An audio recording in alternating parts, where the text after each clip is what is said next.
We're recording.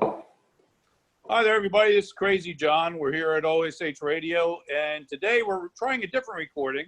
Skype didn't work. My guest today is David Shumaker, also from the United States Transhumanist Party. And we couldn't get Skype working, so we're Zooming this week. And actually, I think it looks nicer anyhow, you know. But Dave has been working with the Transhumanist Party and science and longevity for a while now. So maybe Dave can tell us a little bit about his background and what he's been up to and where he's going. Yeah. Hey, thanks, John. Well, 2016, attending something called a Rad Fest. We can come back to that, but that's essentially, for those that don't know what it is, a big science and health and populist movement for longevity. I met the chairman of the Transhumanist Party and became really infatuated with that idea. As a matter of fact, I picked the shirt that I'm wearing today, which is a 2016 Radfest shirt.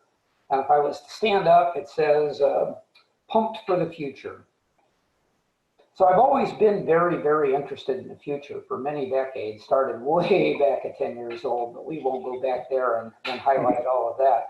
But the point That is, was back in the days of the dinosaurs, right? Yeah, exactly right. It was a simpler life.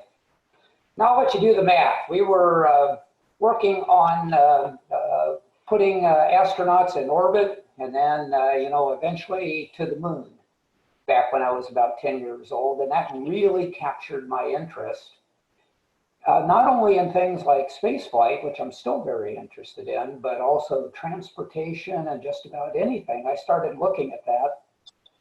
And then I looked forward and I said, in a few decades, the year 2000 is going to come around. And I'm going to be XYZ years young. And what's the world going to look like then? So at 10 years old, I started writing out these things that I thought that would happen. Now, I don't mean to be a Nostradamus or anything along that line, but I was really surprised at the communication technology. I was into listening on shortwave radios. I thought, wouldn't it be really cool if everybody could not only listen all around the world, but they could easily talk all around the world. And my shortwave radio was pretty good size. And I thought, well, maybe we can get that down to something that'll fit in your hand. So did I predict cell phones? Well, not really, but I kind of had the general principle. And then the same thing, because I was really interested in electronics. I'd already talked about the interest in radio. So I thought, well, what if we put electronics and we put that in the automobiles, and what would that look like? And what would some of those kind of things come to? Okay, I didn't predict what a model year 2020 automobile would have electronics-wise, but I was looking down those roads, and that was profound for me at 10. So as I studied science and engineering, and then finally ran out of college money, I joined the Air Force and managed to get into technology fields there, which I was in for about 25 years. Things like air traffic control radar, which eventually started to be computerized, and you would laugh at the first computers that we put in those radar systems. But that turned out to be one of my best career decisions ever. Was I decided to follow the new career of computers versus communications and navigation and that tended to work out pretty nicely, and that's what I ended up doing after that as well. So I've been a technologist and a futurist, an explorer. People that know John here on this channel know that he likes to explore all over the world. Well, I've done a fair amount of that myself. Maybe one time John and I will talk about that on camera, but also I like to explore lots of ideas and cultures and food and things of that nature as well. So back to Radfest, back to 2016, I meet the Transhumanist Party and fall in love with their idea of a very positive future for humanity. And I've been going down that road since. So here a few years back, I signed on to the Transhumanist Party as the Director for Applied Innovation. And I'll put in a plug for a Facebook page that I run that's just simply called Applied Innovation, because I want to look down the road, which I've always done, at the far future, but I want to take that and make that real right here in the present time. So we can talk about that. We can talk about cryonics. We can talk about Talk about a lot of things. I liked you talking about what back when we were younger, thinking about the year 2000 stuff. And I actually myself am kind of disappointed at where we are. I would have thought, I remember them thinking we'd be already living on Mars by now. And I'm disappointed in that, but yet we do have other technologies I do like. We have our Dick Tracy watches that we can make our phone calls from and watch videos on. And you know, I have one, but I don't use it, which is like I had it. And it's like, oh, I found the band bothers my nerve in my wrist. It pokes me and it's irritating to me. So, but I mean, it is great that we have that stuff. I have a car that does some of the self-driving. I can take my hands off and it'll yell at me that my hands aren't on the wheel. And I mean, it is great the stuff we have, but I do wish we would have been a little further. I think sometimes we went a little inward with instant gratification and didn't look outward as much as we used to. I'm a big supporter of the space program. the same. I work with Explore Mars, and I'm big on the belief that when we work on going to space, there's lots of discoveries that we find and implement that are going to help us. I even think that Even beyond what'd you say? I'm sorry. even beyond Tang, that orange drink that the astronauts are Right, beyond Tang. But beyond Tang, whether the orange or let's not forget the grape Tang. But I think even with us looking to go to Mars, issues that we're going to have to deal with, us keeping our health right and stuff in space with zero gravity and living on planets with less of a gravity. I think things we learned that we're going to probably have to do to help with circulation and keeping our circulation and fluid flows right, it's probably going to help us with strokes and other ailments of our mind and our brain too also. And I think people don't realize that. So I think there's a lot of tie-in there that we're going to learn that's going to help us. I think eventually like Elon Musk works with his chip to connect to your brain. I think we're going to plug ourselves in more, and instead of it being us versus AI, maybe there won't be a difference. Maybe there'll be a seamless connection. That's right. And there's a lot of interesting things out there. And Well, we need all those. we had talked. I'm sorry. We need all those. The space program of the '60s changed our vision. It made things that weren't possible. Now, you're right. Come the '70s, came hyperinflation, came that turned inward, and we could have used the same technology that we were using in the '60s to put somebody, by a NASA estimation, on Mars by the 1980s. But we didn't pursue that. As a matter of fact, NASA budgets were cut back. But I think the positive that came out of that, always looking for the positive that came out of that is we realized that one of the reasons we didn't want to pursue putting somebody on Mars by the 1980s, as was an original NASA proposal, was because of the frailty of these human bodies that we have, not being able to withstand the space. We needed to be able to do experiments with the human body in low Earth orbit, Skylab, and now the International Space Station, to be able to work through these issues. And I think maybe the transhumanist future will really get a kickstart as we come to grips with how limited we are once we try to leave this planet. As the initial human explorers left the equatorial belt and moved more towards the poles, either north or south, they could put more clothes on, and they learned how to build fires, and they learned how to move into caves.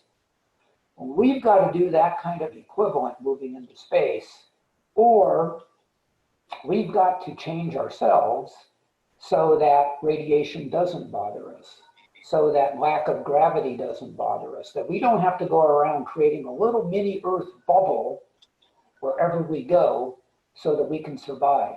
To me, that seems too fragile.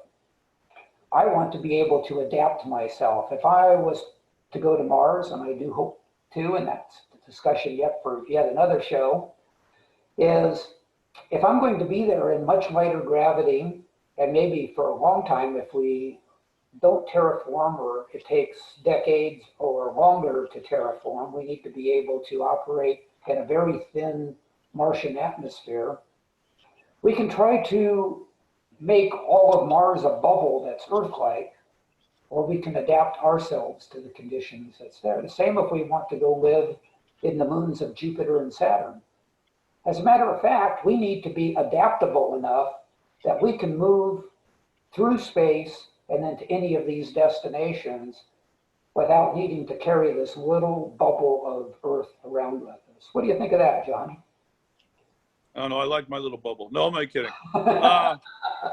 Yeah, I agree. We have to think of ways around it. I think as man, though, we like to create things that keep us the same and we change things. I think that's our main way of dealing with things. But if you think back, I mean, I'll say something here. Those things have always changed us too. Look what's happened. Well, yeah, I was going to say, though, I've had my DNA checked, and I have a high percentage of Neanderthal in me because of having a high percentage of northern Europe in me.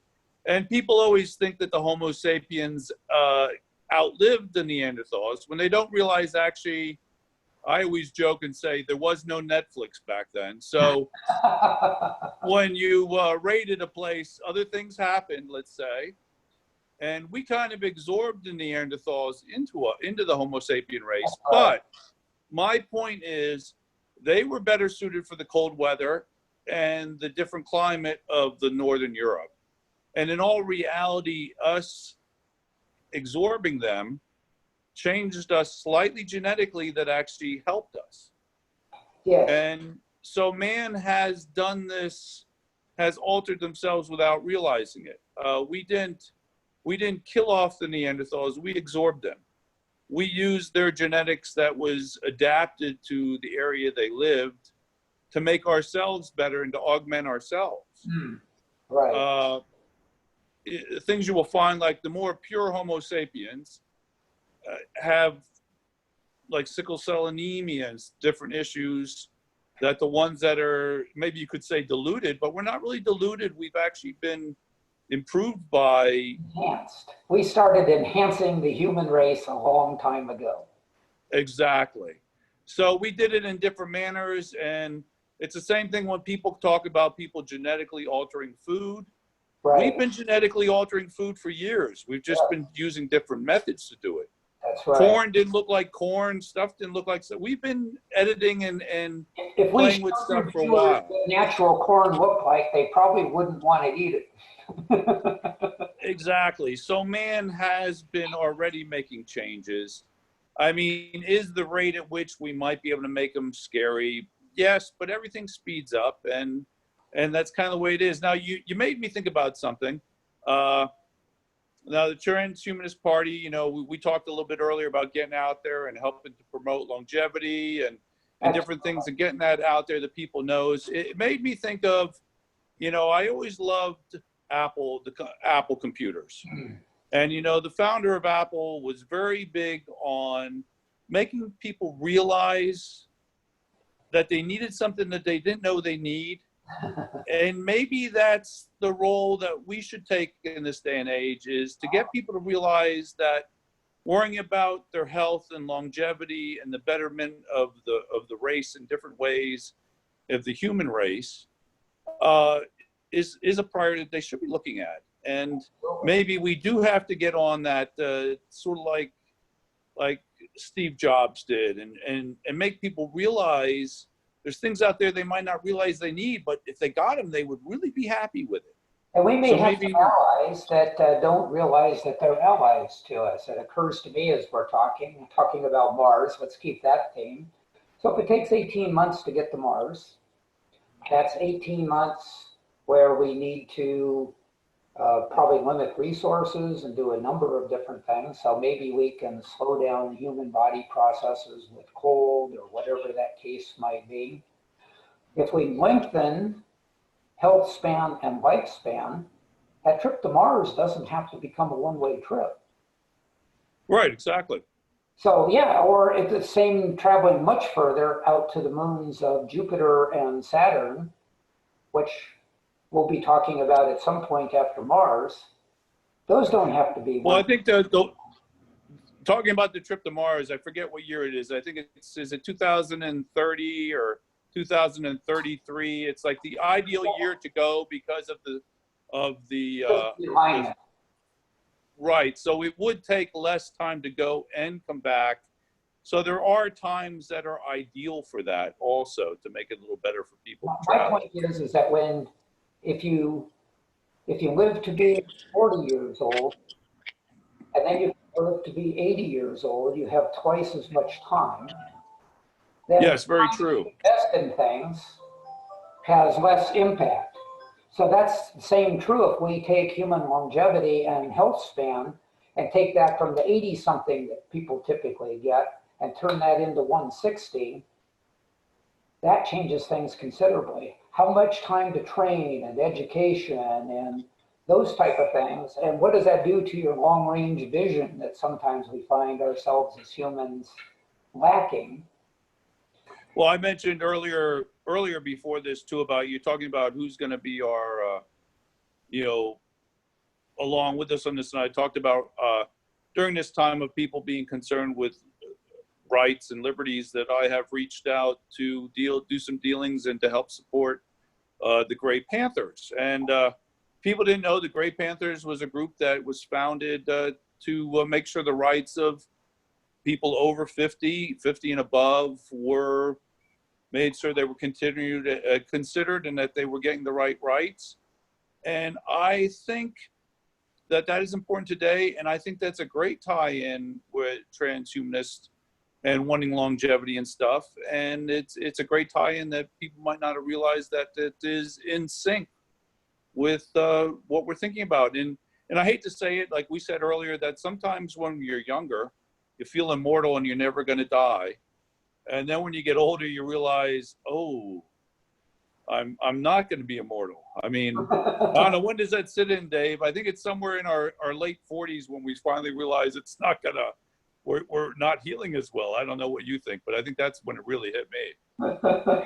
Yeah, I can't pinpoint the exact time, but I did go through that. And going back to that meeting of the Transhumanist Party at RadFest in 2016, tended to lift my eyes a little bit and realize that I can have more years, that there's things that I can do. Going to RadFest exposed me to different ways to live healthier within, the natural time frame. But then they also talk about, science and technology to come along and to push that envelope out further and further. And I have this thing that goes on that if I'm doing something that I really like talking about space and looking at things like Neuralink and looking at transportation improvements and stuff, that explorer part of me wants to say, well, I just want to keep on seeing what goes, what develops, what's around that next Exactly. metaphorically speaking. And that keeps me engaged to where extending lifespan and health span is not, it is a goal of mine, it's a major goal of mine, but it's as a consequence of me wanting to not stop the party and keep the party going so that I can continue to see all these other things that are going on.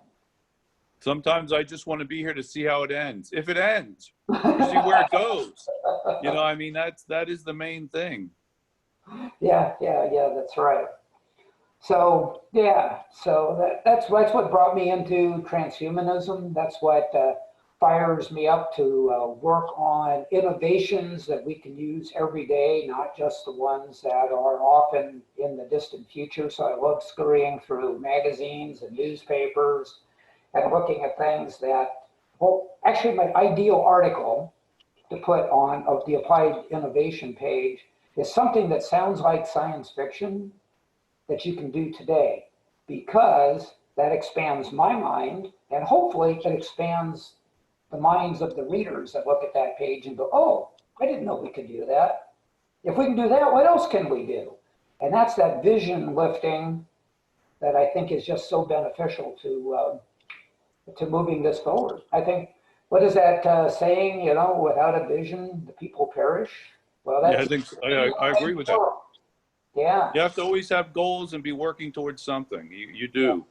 And I tell you, I'm amazed too with some of the things I've worked with the Planetary Society and the I'm a National member. Space Society. And, you know, I've gone down to DC and pushed bills and stuff that are on there. And there's a lot of amazing stuff out there that's being worked on that people don't realize are out there, and or even on the books to be voted on. There's a lot of interesting bills that are being presented about space, about What do you think that is, agriculture, John? about everything. What do Excuse you me? think that is? What do you think that is? I really think in this day and age, to be honest with you, I don't think people care as much as I think they should. Hmm. You know, when I went up to the edge of space, I went to Russia, and you know, Yes. and that was a Meg 29, and like we said, that was old technology. That's 1977 technology, and the pressure suit they put me in looked like 1950s technology, and It was Russian. but that got me. But that got me to the edge of space and back. And you realize we could have been doing more, I think. But when I came back, I was surprised that one small TV station picked me up, two small newspapers, three small newspapers. The bigger newspapers in the area, the bigger TV stations, they could have cared less. I always joked if I had come down and shot somebody or somebody had shot me, then they would care about it. But you know, I'm sorry, there seems to be, everybody wants, like we talked about before, instantaneous gratification. And they're so used to things that they see on Facebook and in the media that they don't care. Like one time, me and my girlfriend were at the beach and we saw a double rainbow in the Wow. sky. And these people, we're sitting there going, oh, that's great. And these people walked by and we said, look at that. And somebody said to us, I've seen better on Facebook. And I'm like, yeah, but that probably wasn't real. This is real, and it's right here in front of you. Yes. And to some extent, I think people, I don't know to some extent where some people's heads are at, to be honest with you. And I don't know, there has to be something done, I think, like I said, a campaign. We have to get out there, and that's part of the idea of the party as it is. You got to make people aware of what's possible, what can be done, and maybe we have to look at this as a Steve Jobs kind of a job. What Steve's job, but he went out and made people realize things that they wanted and needed that they didn't realize. And I think longevity is that way. I think lifespan and health span is that way. When I talk to people about living more years and living more years healthfully, they in theory say, oh yeah, that sounds fine, but they can't envision that really happening. So yeah, we need a Steve Jobs type of person that can paint that, or better yet, we need to be able to deliver substantially in those areas, and maybe David Sinclair and others, or George Church, are going to help us in that regard. And then that ends up on the front page of Applied Innovation, because now here's something that they thought they couldn't do that's available. And I think that will change a lot of minds. well, I mean, it makes me think of kind of what they did with the iMac. Everybody made fun of it, so expect for us to be made fun of, but then you watch everybody imitating you and emulating you. You know, and that would be the way to do it. You know, I mean, that's what they would do. They'd make fun, and then they'd be scurrying around doing the same thing. That's happened with every major invention. What do you think about flying? What do you think about automobiles that the everyday person can afford to buy? Oh, you know, the human body won't last over 35 miles an hour, you know. Remember that.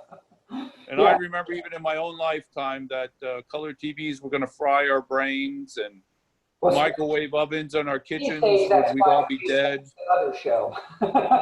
What'd you say? I said these days that's 5G that's going to fry your brain, but that's another show that we can talk about. Now it's 5G, and don't drive too fast because we might go off the flat earth.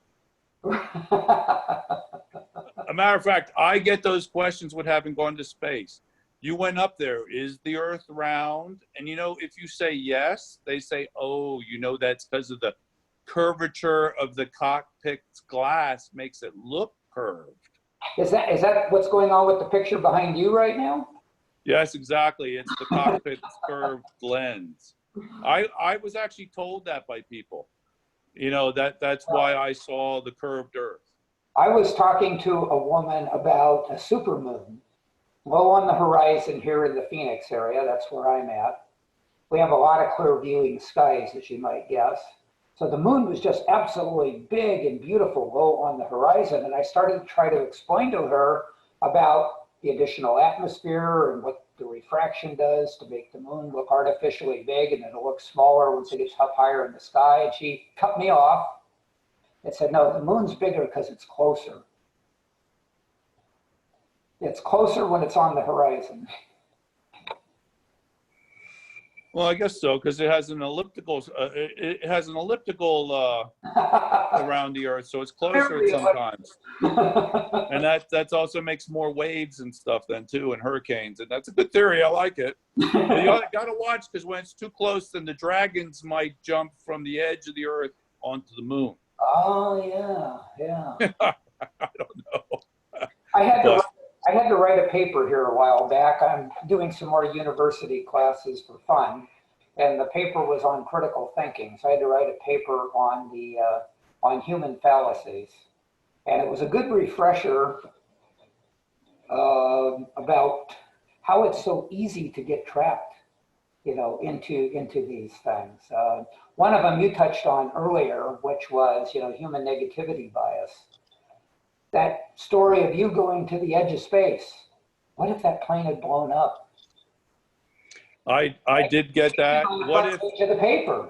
What if I did get people saying, "What if you die?" And I said to them, "Well, it would be a more enjoyable way to die than getting hit by a bus crossing the street." You know. And to be honest with you, I've known people that work in my building, when I work in a building, that had gotten hit by a bus crossing the street. So, yeah, I got a lot of negativity about that too. What if you die going up there? Do you want to go up there? Why do you want to do that? So I guess I don't know. I guess I just want to. Because humans have always been willing to take the risk to push the envelope further. I think so. I think not all humans, but humans as a species has always done that. Otherwise, we'd still be living in caves and hunting with spears.